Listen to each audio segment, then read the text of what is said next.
Hello and welcome to Identarati Office Hours. I'm your host, Mike Schwartz, founder of Glue, and today is episode 101.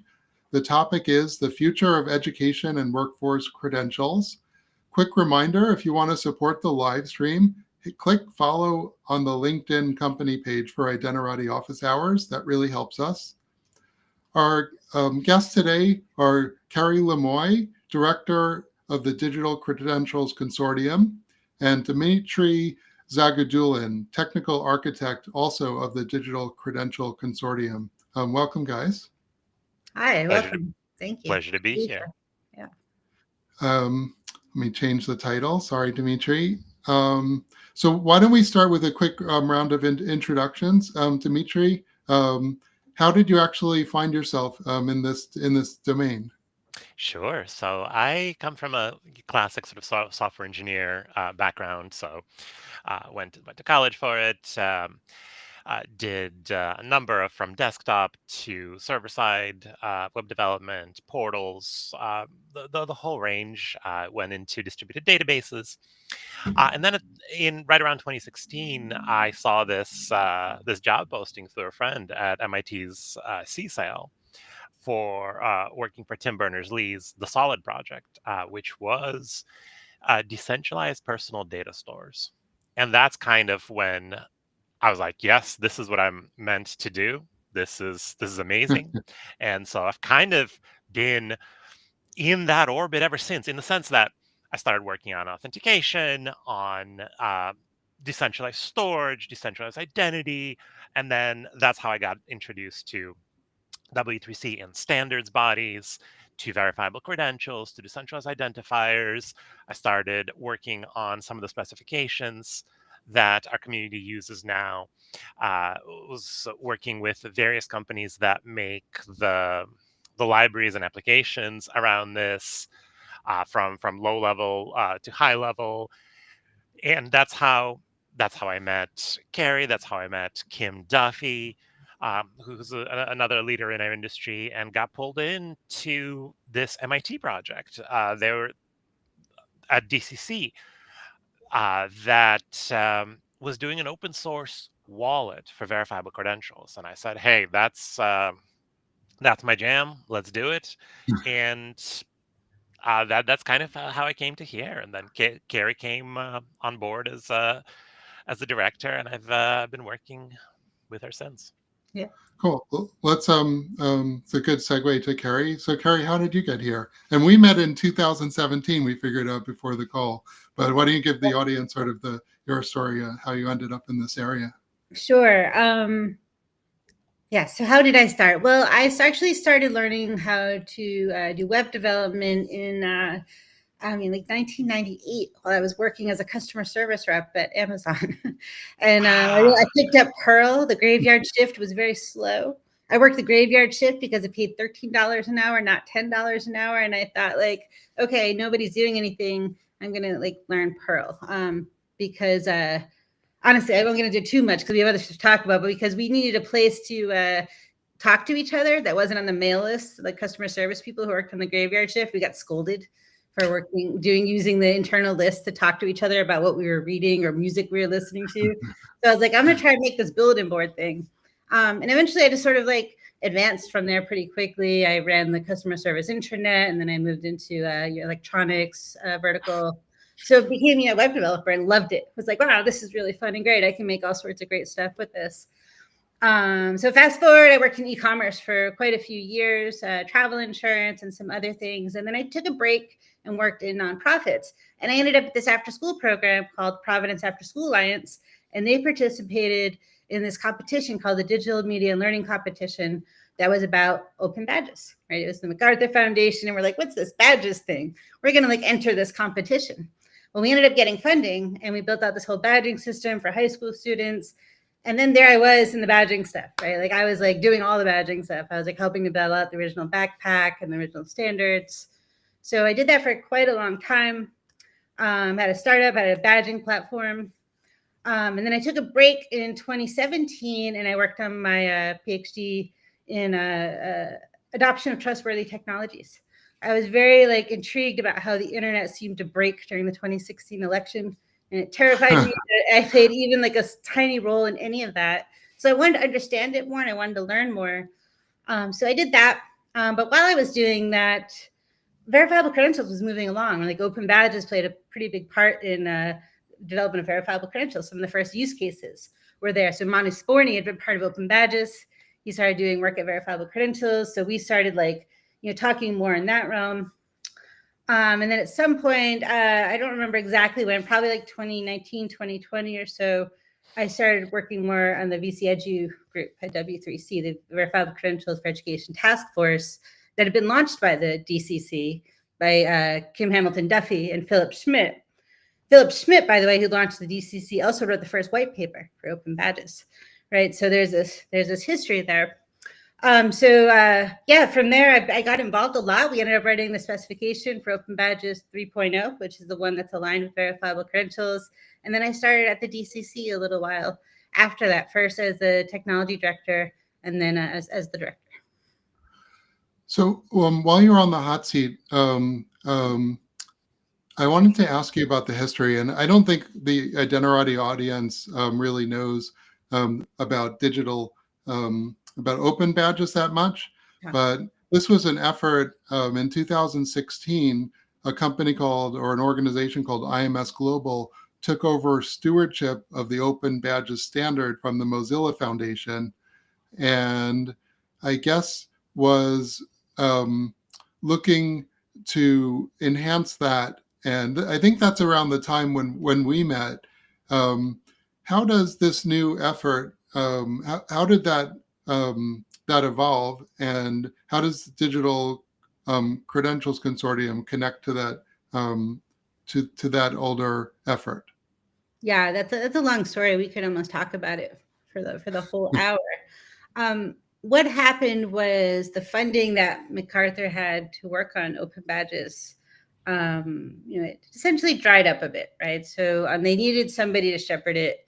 And IMS Global, who is now One Ed Tech, had said, hey, we think this is interesting, and we're going to see what we can do with it. And I think the important conceptual shift there is that open badges was considered to be a portable digital credential specification that could describe achievements that happened anywhere at any time, which I was personally very drawn to, being like a self-taught developer. I was like, man, I wish I had open badges for all the times that I'd made something and could have had something to prove that I knew.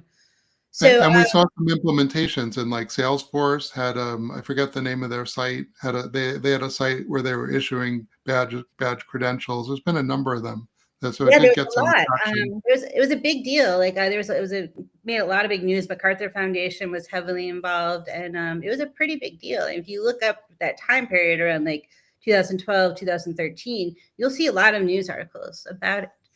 But we kind of lost a little bit of steam between the shift of the original community and the shift into One Ed Tech. I think primarily because One Ed Tech or IMS Global at the time is a higher ed organization. Higher ed was just like, what is this thing? What is open badges? Like, we do degrees, all right? And the concepts of lifelong learning out of the open badges community was like foreign. Like the concepts of like, oh, you should issue a badge for somebody completing a course. They were like, oh, no transcripts. People have to finish their degrees. I think even at the time, like they still were able to like not give people their transcripts if they didn't finish paying for their tuition, right? Which is no longer possible. Or pay their parking ticket. WashU held up my degree because I was contesting a parking ticket. See, not wrong, right? And honestly, like what we used to talk about a lot, and we still talk about even more so now, is that quite a lot of people in our country and around the world start higher ed and then move on to other things.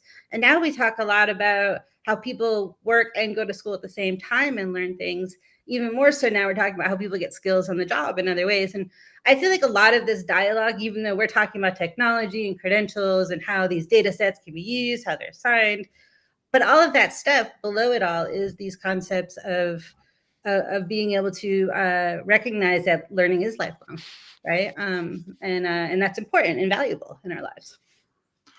Let me pivot a little bit to the technical side. One of the weaknesses that I saw in this open badges was like the identifier for the learner was an email address. And so I saw a weakness in how we actually connect the person to the badge. And one of the things I was reading in the white paper, the old white paper, I understand, was that the Digital Credentials Consortium has this idea that you want to separate the envelope from the actual contents. So the envelope being the sort of security and the tie to identity. And then the contents can vary based upon the type of degree or course or whatever you're doing. Dmitri, is that still a good way to think about it? And what has been happening sort of in the envelope area to make this more secure, I guess? Yeah, so the envelope and contents and letter metaphor has been a common one that we use when trying to explain verifiable credentials to folks unfamiliar with the concept. And I do think it's a useful one, right? We have this notion that you standardize the envelope, you standardize how to address, how to put a stamp on it, the various sizes, and that in and of itself is useful. It allows you to build out a postal service infrastructure, all the mailboxes, all the sorting machines, all that stuff, right? And then once you have that, people can put whatever they want inside the envelopes. Similar with verifiable credentials, right? The idea is that let's standardize the common things. Let's standardize the fact that what's a credential? Oh, it's a signed document, a digitally signed document. And it consists of just a couple of sections. There is metadata, the information about the credential itself, like who issued it, when it expires, when it was issued, whether it's revoked or not. All that stuff, much like all the envelopes have similar areas, all verifiable credentials have that kind of metadata. And then the contents themselves, the claims, as we call them in the jargon, that's what you adapt to your use case. That's what you adapt to your vertical. So in our case, for example, higher education, occasionally venturing out in employment because education sort of flows into that. So I'm going to get right into this one of the sticky questions, which is, you have these credentials for a long time. Like I got a degree from Washington University in St. Louis in 1991. It was before we even had internet email. So I don't have any account there. Over long term, if the credential is associated with an email address, who knows what email address they would have associated with at the time? I don't even know if I had one. How does a person actually assert control over this credential? And especially when you're looking at the long term. Kerri, any thoughts on this? Yeah, and Dmitri, feel free to fill in anything I miss here. I will say that one of the first criticisms we had about open badges at the very beginning was that it used email. We hated that. But we didn't have anything else to use, and it was like the only thing available at the time. I'm talking like 2011, 2012. Mozilla actually had something called Persona that was still kind of email based, but it wasn't an identity online. But that went away. And the reason why email is terrible, right, is that people don't have them forever. Like people take them away. So the badging platforms that rely on email addresses, you could have badges and then lose that email address for whatever reason. And if you lose that password, you can never get back into your badges. And email addresses are ephemeral, right? They go away. Like I have one that I've had forever, but I have many that I don't have anymore, right? So here's how we do it at the DCC. Not everybody does it this way, but we've made some decisions about this with our members, which is we have the Learner Credential Wallet. And when you download that wallet and install it, it actually creates a decentralized identifier. Right now we're using DidKey for that. So that means that the keys for your wallet are right there, for identifier right there in the wallet. So that when the interaction happens with an issuing system in the wallet, that decentralized identifier is included in the credential, and then it's signed and it's sent back. So then people can prove control over the key. They can sign it when they do a presentation of the credential, and they can say, well, I have this key, so I can prove that it's mine. But also, by the way, we are looking at degrees and other more like, cross-border examples. So we are also putting names inside of the credential so that people can show identity or, and there are other like things you can add into the credential to sort of reassert your identity. So you could use something outside of the credential and the keys to do that. Dmitri, how did I do? Absolutely. Yeah. So plus one to everything Kerri said. The thing I wanted to add is So identifiers are hard. And then the thing that Mike was talking about, long-lived identifiers on the orders of years and decades, right? Which is kind of how long our credentials live. That's an order of magnitude harder. And so when dealing with a problem of that size, we have to really zoom in and look at the details. And one of the things that we've seen is that not every credential needs to have uh, identifiers, but binding to somebody's identity. And not every binding to identity needs to be FBI security clearance sort of level, right? So we recognize their continuum. There's a continuum with very informal, low threat, low value credentials on one end, which can be bearer credentials, which can be, hey, if you have it in your wallet, it doesn't say who you are, much like movie tickets or concert tickets, right? You've got a ticket in your hand, doesn't identify who you are. It's a bearer instrument, it's a bearer credential. I can get into the establishment. And then on the other That's end, more on the presentation side to the relying party, though. I'm really thinking about maybe I can show this diagram. I don't normally show diagrams, but I'm going to go for it. Let me see. Try it here. And so I'm talking about issuer learner. Here, share window. Yeah.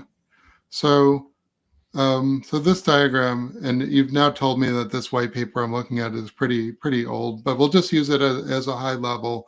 The issuer is going to send a credential to the learner, and this is happening over a long time. The learner is then going to pick up that credential. But I'm saying, let's say I pick up that credential and then I have my job for 10 years, and then 10 years later, I need to apply for a job. And I'm like, oh, well, they want proof that I actually graduated from this institution now. So that's what I'm sort of wondering about. yeah, So the identifier is one part of it, but the other part of it is the proof. Because I can assert, if I know Mike Schwartz went to WashU in 1991, which is public information, I can assert that, but how do I prove that I'm really Mike Schwartz? of course, yeah. Yeah. And so what we've seen, and again, I do want to reiterate that the bearer credential, the anonymous bearer credential, is an important one, is often overlooked. So with the diagram that you mentioned, you would skip steps 2, 3, and 4. You don't need to authenticate. You don't need to send or bind to an identifier. Just send the credential to the learner. But much more interesting set of use cases is things that are like, especially in higher education, are diplomas, Mhm. are course completion credentials, are achievement credentials, and those do tend to be bound. But what we've found is that on that end of the spectrum, most of those are already bound to your legal identity. So they're not bound to an email, they're not bound to a decentralized Yeah. identifier or even like a web ID, a URL or anything like Yeah. that. No, they're bound to your legal email, which means exactly like sorry, to your legal name exactly. So Yeah. and so we can reuse all of the existing governmental infrastructure. The fact that you have documents with biometrics on it, you have your proof of Yeah. citizenship, your passports, your driver's license, and all of that can be reused for long-lived credentials like that. Yeah. And to add to that, actually, because I love that you showed your degree, because so for a long time, open badges was used for micro credentials and not degrees. And at the DCC, we think degrees are a very good use case. And we have a working group with our members to talk about how do you take something like open badges and use it for degrees. And guess what? It turns out there's a lot of shortcomings because people weren't thinking about degrees when they made open badges. So we're doing a lot of work to develop these data models that will work for degrees. And as part of these conversations, we are learning about the legalities and how they're used. For instance, just a couple weeks ago, I learned about a process called something called apostille. Do you know what that is, Mike? So it's really interesting. People provide, I forget how many countries. I think it's 68 countries. I think it's been around since maybe the 90s or so. And please, I'm just learning about it. So please, nobody quote me on this. Apostille, APOSTILLE. And it is a Okay. process where, say, an institution, a university, a student asks or a graduate asks and says, I need this certification so I can go to school in another country, or I can get a job in another country. So then what happens is the institution notarizes something, literally papers. It goes to the State Department. They do something with it. The people pay for it, and there are private services that do this. And then they have this documentation that will be accepted in other countries that do that. I mean, this is a really interesting use case for verifiable credentials. We could bypass all of that, and I'm really interested in exploring that in the coming year or so with our members and also people in our community around the world.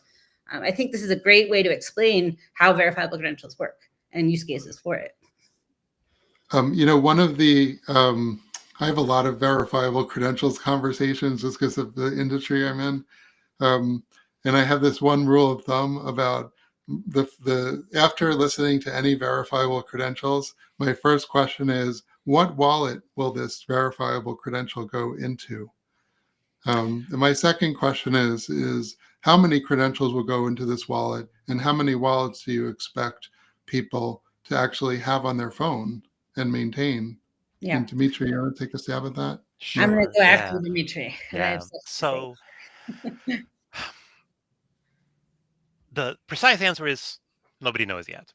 What I suspect, what we suspect in the industry, is that it doesn't really matter. Wallets will very much not matter. And why is that? Because the gatekeepers of the ecosystem, the mobile operating system manufacturers, the desktop OS manufacturers, the browser vendors, are moving to make the interface with the wallet transparent so that the OS remembers where you put the credential, and it presents the credential to you. So when somebody is asking you, hey, present your diploma, you don't have to remember which wallet you put that diploma in. The diploma itself will just pop up and you click on it, and right. So in the medium term, it doesn't really matter how many wallets. And we hope that it's not going to be just two, right? That it's not going to be just Google and Apple wallet and that's it. But in the very short term, there's going to be a handful because we're still bootstrapping the ecosystem. So we have, DCC has an open source wallet to do this. Some other vendors and companies have it. State of California has a wallet, and so on. So short term, I would say dozens. Medium to long term, doesn't matter. Yeah. Kerri, I'll let you take a stab at this one too, because it's so critical, the wallet question. I think it's critical. I think it's like it's like saying, in the web, we had the browser. The browser was the thing that the user touches. And I feel like the wallet in this ecosystem plays that role.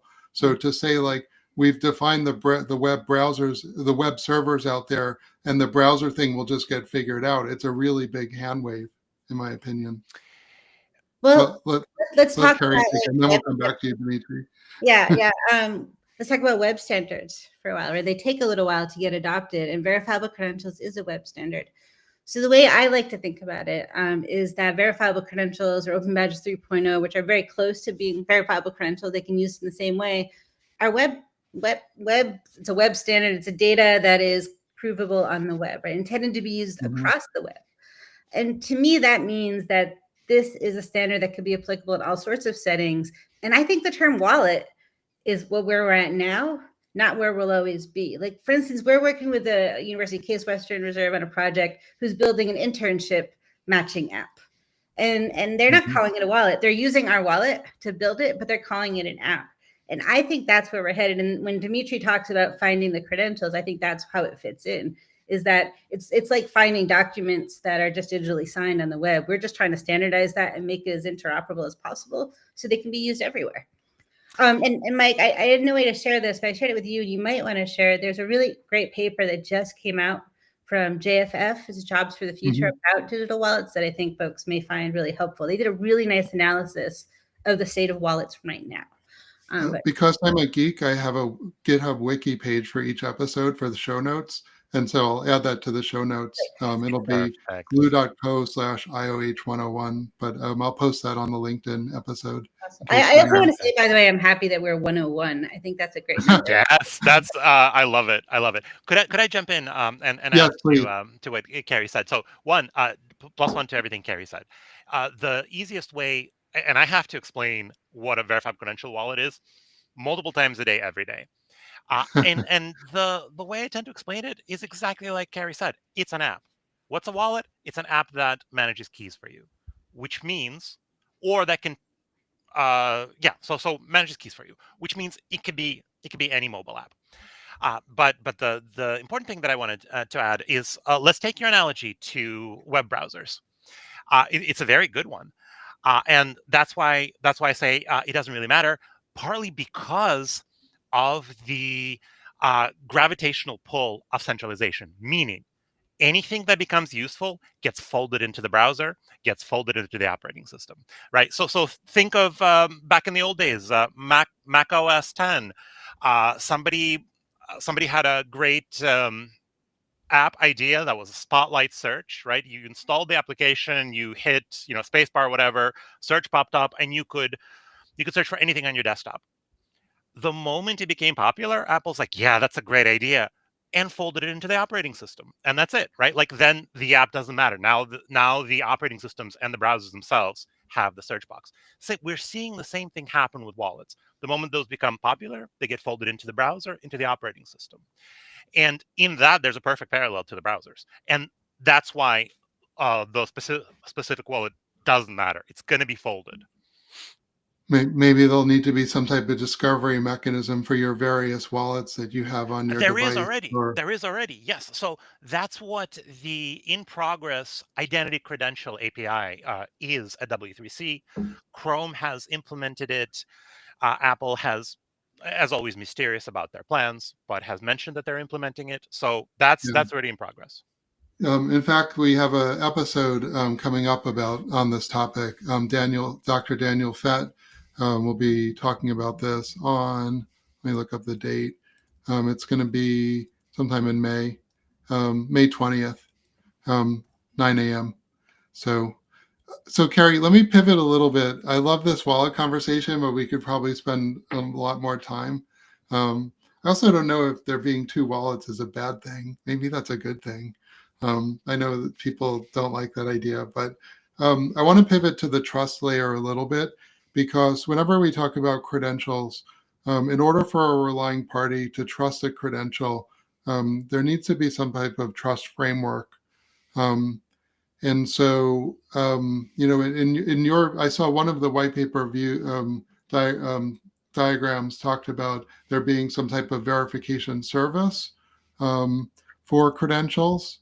Um, there are existing higher education. If you want to look at for issuers, there's existing higher ed federations like Incommon and Edugain that have thousands of issuers in them already. Wouldn't it make sense for them, as they're already issuers for identity for single sign-on, to maybe also extend that federation for these digital credentials? And I'm just, what's sort of happening in the trust layer for making these credentials interoperable and trusted? It's almost like we planned that question. I know, like Mike is a ringer here. This is great. We just had a meeting about it today. We actually have, so I'll walk people through it a little bit who may not be familiar with how it all works, right? So at a high point, an issuer, so a university issues a credential to me. It's digitally signed by their digital identifier. They have keys that can prove that. There's verification software that can verify that it was signed properly, it hasn't been tampered with, it hasn't been revoked, hasn't expired. In fact, we didn't really go into it, but the DCC has over 100 code repos and software, open source software that does like this and many other things. But so the verifier can check that it's signed properly, but then like, well, how do I know that this decentralized identifier, for instance, belongs to MIT? Right. So we are working on a project with Credential Engine, but there's something that's called issuer registries, right? And so we're working. And by the way, this is sounding very federation-y. For example, in the open banking ecosystem, they have something called the registry, where all the banks and the fintech companies register.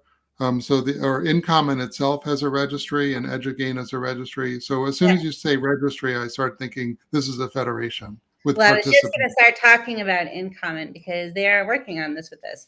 So for the past year, we've been doing sort of a research project, applied research project with an organization called Credential Engine on exploring registries for learning and employment records. For this very reason, like how do the verifiers know that the identity that is in a known place, a trusted place? So as part of this project, we are talking to folks like InCommon and others to build out these registries. So as part of our project, we are going to have 2 prototypes, one for DCC, Credential Engine will have some. But what we're teaching people about, what we're recommending is a standardized approach to this so that verifiers can do this in the same way. Because we think there'll be hundreds of these registries. In fact, there's an organization that was formed recently called IRA. Am I saying that right? IRA, right? IRA. AYRA, yeah, AYRA. Yes. They are sort of imagining themselves, or putting, not imagining, they're a real organization. They're putting themselves forward as sort of the ICANN of registry, like the registry of registries. And so we think it is going in that direction. So we're just trying to do the foundational, like applied research to help people understand that and do that work.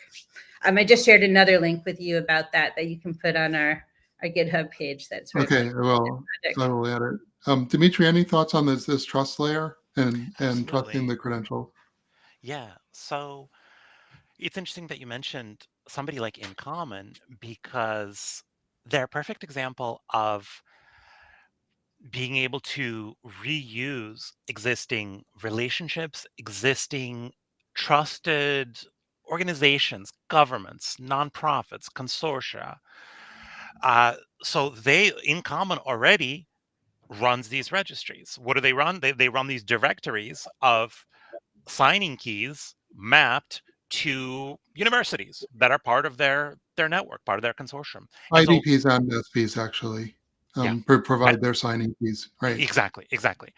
Both, right? So they're already in the business of publishing these directories that with keys mapped to KYC with identity verified organizations, and so they're a They natural vet the fit. participants. They make sure, are you a degree granting institution? Exactly, Do you have a exactly, sponsor? So they provide the vetting process exactly.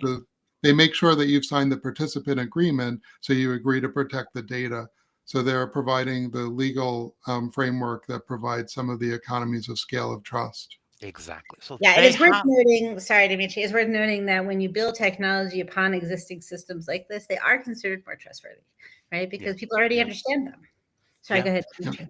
No, that's exactly it. And I want to say so. And it turns out that putting together the operational and legal framework, putting together the checklist that an admin over at InCommon goes through when onboarding a new university, putting together the contract that the university has to sign, that's the hard work of creating these issuer registries. The governance work, it turns out to be the hard. The technical side of it is fairly easy, right? It's just a remote dictionary, it's just a remote directory, it's the organizational trust and the governance part that turns out to be the heaviest lift. Yeah, and actually, as part of this project, we evaluated that, and we sort of evaluated this framework that many people are familiar with which has to do with organizational trust, and it has to do with ability, benevolence, and integrity. And we went through and sort of analyzed what are those things that align with that might be tied to the governance of a registry. And so that'll be part of our report. I'm happy to share it now because we'd like to work out in the open. But like, for instance, the DCC registry, it's only our members. So we have a pretty like strict governance policy about like what we do, and we can talk about how we host this and so forth. In Credential Engine, they have a different governance policy, right? And that's how verifiers can determine trust. InCommon will have their own type of governance policy. They already do, right? They will have that. So yeah, we think that's pretty important to all of this. I want to pivot back to wallets for 1 second. So these existing federations like InCommon or Edugain, which is actually larger, they think about the world in terms of two-party trust. We have the issuer and the relying party, and they don't think about the holder. So one of the challenges of this new identity architecture is that we have three parties: issuer, verifier, holder, and not just two parties.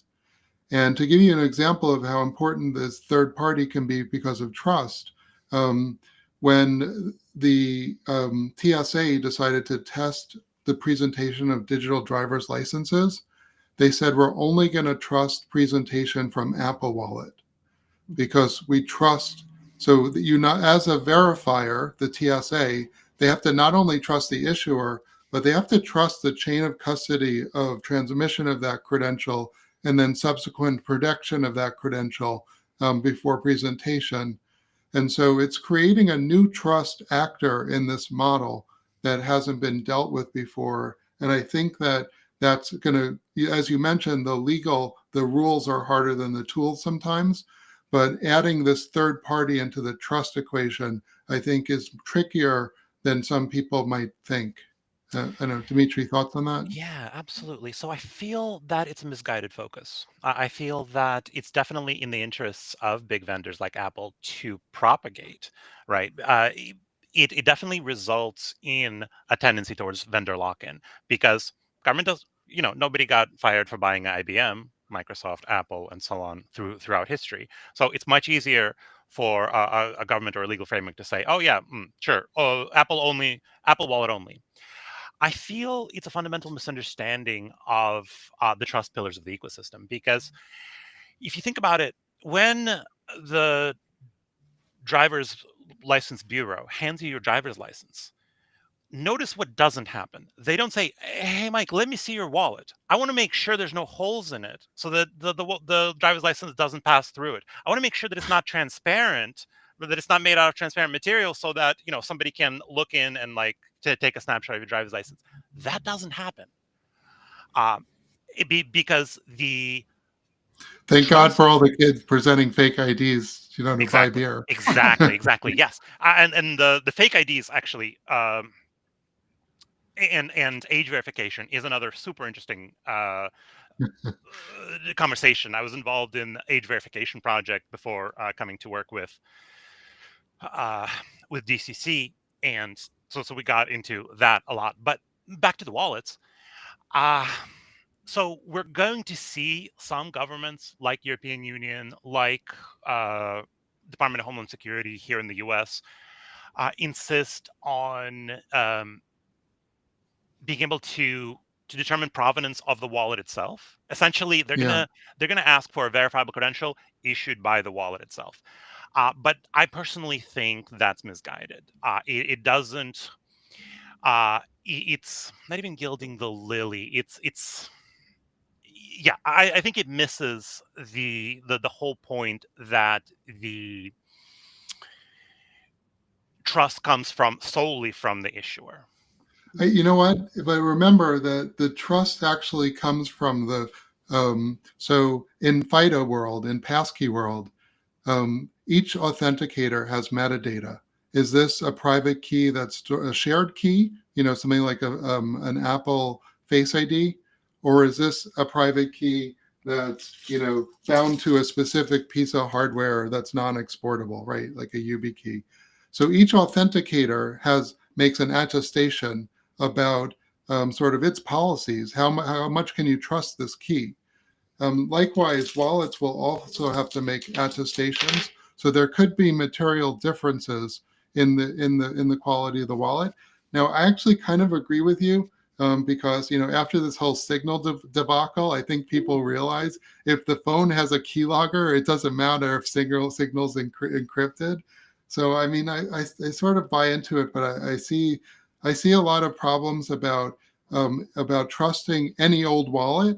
Um, I'm really not trusting just the issuer. I'm trusting the binding of that wallet, that this is a credential that was issued to a person, and that's based on the trust in that key. That's the source of trust. And so I have a problem with saying I just have the credential, but I don't have enough metadata about the key and the authenticator itself. That's in the rare cases that a credential is bound to a key. And what we're finding in higher education and other verticals, that bit is not necessary. We have a lot of bearer credentials that aren't bound to a key, and then we have a lot of credentials that are bound to a legal identity, which is also not bound to a key. So the wallet and the provenance of the wallet and the key policies don't matter as much. I'd like to Kerri, add a point to thoughts this. on that? Yeah. I want to talk a little bit about something that we don't often talk about in this place and in this space, and does the individual who's been issued the credential trust the application, right? What are the privacy concerns there? I mean, I think history has shown us, and showing us even more now. Can we trust the corporations that run these applications where our information is going to be? I think that is important. And we talked about the issuer registry. I think in the future, we've been talking about this a lot. What is the verifier registry? What is the trusted app registry? Right. And I think this is something we have to start looking into in the future. Now, I mean, we're talking about it now, right? Consent models matter. Individual privacy of data really matters. And I try to use this mug whenever I'm in every webinar so that people can see that we really think this, I think I forgot to ask you I need to start doing a check to make sure that the mirroring's proper. I'll read it for you, even though it's backwards. It says data privacy is a human right? And it is. This is our stuff. So we do talk about, are these credentials verifiable? Is the issuer identity verifiable? Let's just talk about, can we trust what's happening with all of our information as we do all of this? We know there's a lot of work there. We're not saying it's perfect, but we think about this a lot on our team at the DCC. If it's okay, so we're at the time where I should be going into last thoughts, but if I can just get one last question into you, Kerri, before we go into last thoughts. Okay. The question is around, I remember in 2017, when we met at that conference in San Antonio, you were saying, we have enough issuers, what we need is consumers of credentials. Yeah. And I think that is still true today. And I was wondering if you could just comment on that. No, I was wrong. I mean, yes, we still need consumers. We don't have nearly enough consumption, but we don't have enough issuing happening either. Okay. So maybe at the time I was really, maybe that was an aspirational comment. I did think at the time, maybe we did have issuers that were doing this. We wanted consumers to prove the case. But right now at this time, we need more issuing. And some of the tools we're building in the DCC make that even easier too. So, yeah, no, I'm going to correct myself from 2017 now and say, no, we need more issuing. You changed your mind in the last 8 years after doing the PhD. Can you imagine? I've learned nothing in the last 8 years. If I can add to that. So everything that Kerri said, so we find is whenever you're developing any sort of two-sided marketplace or a two-sided ecosystem with the issuers and consumers, you kind of have to raise them up simultaneously, right? So it's like, we got some issuers going. We go over here to the consumers being like, hey, look, there's issuers over there. How about you consume them? Then we get a little more consumers. We go back to the issuers. They're like, okay, now we've got consumers. Now we need more issuers, right? And so there's always going to be that back and forth. Agreed. Yeah. So let's do last thoughts. Kerri, anything you want to tell people about action items before we break? Mostly I just want to let people know that, the goal of the DCC really is to advance the use and understanding of portable verifiable credentials. So what we talked about today is really important to us, to our members. So if folks are interested in this, I'm sure Mike will have links to our website and ways to reach out to us. We participate in a lot of the public groups. So at the W3C Credential Community Group, VC Edu, Dmitri is the chair of that group at W3C. And also, we're going to be at IIW next week. So if you're watching this now, would be happy to connect with you next week, the Internet Identity Workshop. Dmitri, last thoughts? Mike, thank you so much for having us here. It's been a real pleasure. My last thoughts is a silly call to action, which is demand open standards, right? In the genre of YouTube videos that are like the secret to always being able to tell ripe watermelons. So this is the secret to being able to tell whether your issuer software or your wallet software or your verifiable software that you're acquiring is the right one, does it follow open standards? So demand that from your vendors. Yeah. Okay. With that, I will announce the next episode, The Rise of Embeddable PDPs. It's a warm-up talk with Alex Livier from the CTO of Cerbos. And Alex and I are actually having this conversation at Identiverse in June. This is a warm-up for us to practice for that. So If you know what a PDP is and you want to join us for why you should embed them next Tuesday. With that, I'll just remind everyone, please hit follow on Identity Office Hours LinkedIn. That really helps us. And thanks, audience. Thanks, Kerri. Thanks, Dmitri. And we'll see you next time. Thank you, Mike. Thanks, Thanks, everybody. Mike. Cheers. Cheers.